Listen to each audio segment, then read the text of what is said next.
All right. Okay, we're going to read a few chapters. Just make sure that you are paying attention. Apples. Ma's apple blossoms have turned to hard green balls. To eat them now, so tart, would turn my mouth inside out, would make my stomach groan.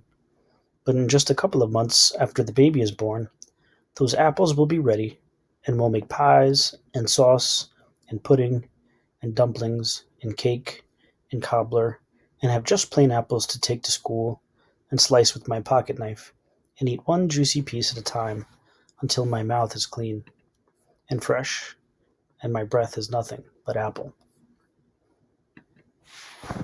Dust and rain. On Sunday, winds came, bringing a red dust like prairie fire. All right, that's a simile right there. Hot and peppery, searing inside of my nose, the whites of my eyes, roaring dust, turning the day from sunlight to midnight. And as the dust left,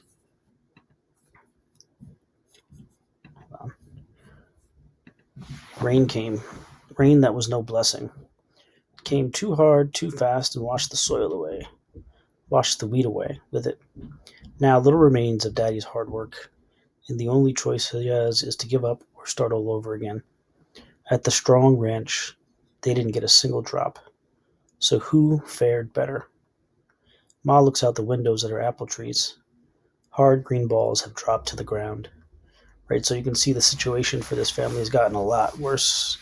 All of this wind and destruction, and the apple trees seem to be probably finished. But there are enough left. Well, maybe not. Enough for a small harvest, if we lose no more. Right, so again, there's a little bit of hope. Harvest. Now, harvest is when you basically collect the crops. The combines have started moving across the fields, bringing in wheat, whatever has managed to grow. Mr. Tuttle delivered the first load to town, selling it for 73 cents a bushel. Not bad. Mr. Chaffin, Mr. Haverstick, and Mr. French, they've delivered their harvest too, dropping it at the Joyce City grain elevator. Daddy asked Mr. Haverstick how things looked, and Mr. Haverstick said he figures he took 8 bushels off a 20-bushel acre. If Daddy gets 5 bushels to his acre, it'll be a miracle.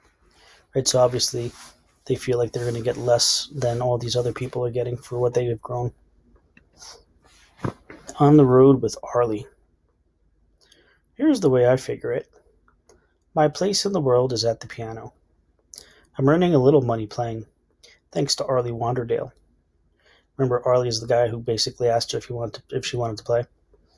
He and his Black Mesa boys have connections in Keys and Goodwell and Texhoma. And every little crowd is grateful to hear a rag or two played on the piano. So rag is referring to ragtime, which is a type of music that people played on the piano. By a long-legged, red-haired girl, even when the piano has a few keys soured by dust. At first, Ma crossed her arms against her chest and stared me down, hard-jawed and sharp, and said I couldn't go. But the money helped convince her. And the compliment from Arlie and his wife Vera, that they'd surely bring my Ma along too to play too, if she wasn't so far gone with a baby coming. Ma said okay, but only for the summer, and only if she didn't hear me gripe how I was tired, or see me dragging me back around, or having to call me twice upon a morning, or find my farm chores falling down, and only if Arlie's wife, Vera, kept an eye on me. Arlie says my piano playing is good. I play a set of songs with the word baby in the title, like My Baby Just Cares for Me and Walking My Baby Back Home.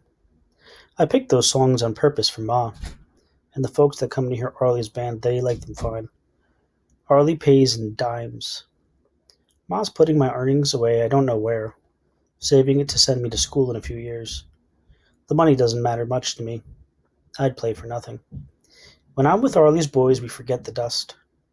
We're flying down the road in Arlie's car singing, laying our voices on top of the beat Miller Rice plays on the back of Arlie's seat.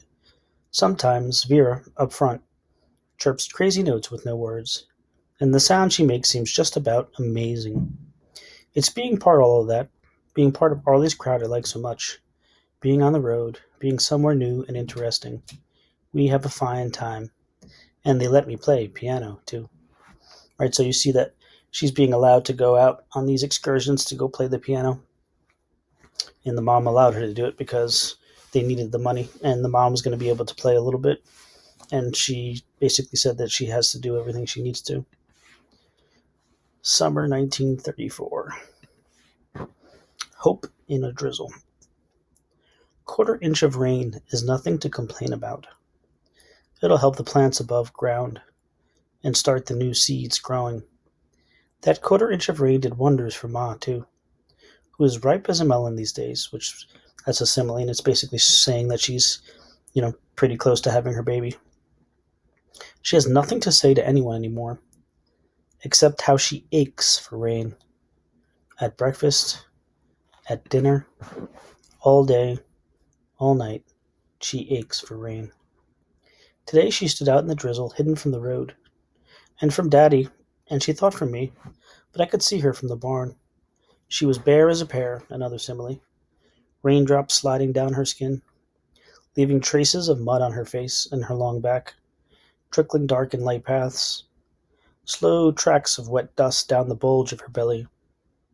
My dazzling Ma, round and ripe and striped like a melon. Again, that's another simile. Dion quintuplets. While the dust blew down our road against our house across our fields, up in Canada, a lady named Elzire Dion gave birth to 5 baby girls all at once. I looked at Ma, so pregnant with one baby. Can you imagine 5? I said. Ma lowered herself into a chair, tears dropping on her tight-stretched belly. She wept just to think of it. And again, she's probably like thinking how crazy it is, right? Having to take care of that many. Wild boy of the road. A boy came by the house today. He asked for food. He couldn't pay anything, but Ma set him down and gave him biscuits and milk. He offered to work for his meal. Ma sent him out to see Daddy. The boy and Daddy came back late in the afternoon. The boy walked 2 steps behind in Daddy's dust. He wasn't more than 16. Thin as a fence rail. That's another simile. I wondered what Livy Killian's brother looked like now. Remember, Livy Killian was the friend that left and the brother went to go on his own as well. I wondered about Livy herself. Daddy asked if the boy wanted a bath, a haircut, a change of clothes before he moved on. The boy nodded. I never heard him say more yes sir or no sir or much obliged.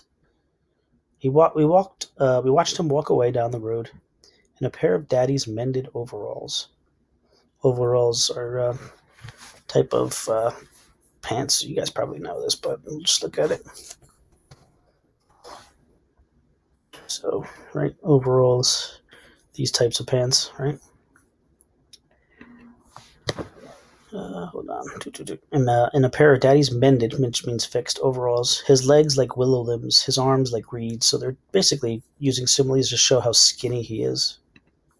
Ma rested her hands on her heavy stomach. Daddy rested his chin on the top of my head. His mother is worrying about him, Ma said. His mother is wishing her boy would come home.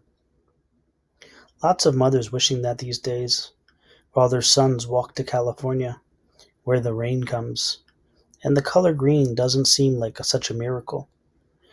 Then again, what they're referring to color green is they're talking about plants, right? So all the plants are like dying because there's no water.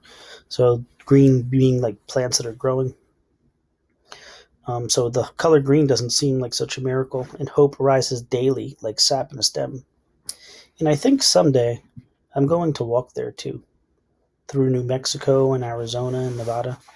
Someday I'll leave behind the wind and the dust and walk my way west and make myself home in this distant place of green vines and promise. The accident. I got burned bad. Daddy put a pail of kerosene next to the stove, and Ma, fixing breakfast, thinking the pail was filled with water, lifted it to make Daddy's coffee, poured it, but instead of making coffee, Ma made a rope of fire. It rose up from the stove to the pail and the kerosene burst into flames. Ma ran across the kitchen, out the porch door, screaming for Daddy. I tore after her, then, thinking of the burning pail, left behind in the bone-dry kitchen, I flew back and grabbed it, throwing it out the door. I didn't know Ma was coming back. The flaming oil splashed onto her apron, and suddenly Ma was a column of fire. I pushed her to the ground, desperate to save her, desperate to save the baby. I tried, beating out the flames with my hands. I did the best I could, but it was no good. Ma got burned bad.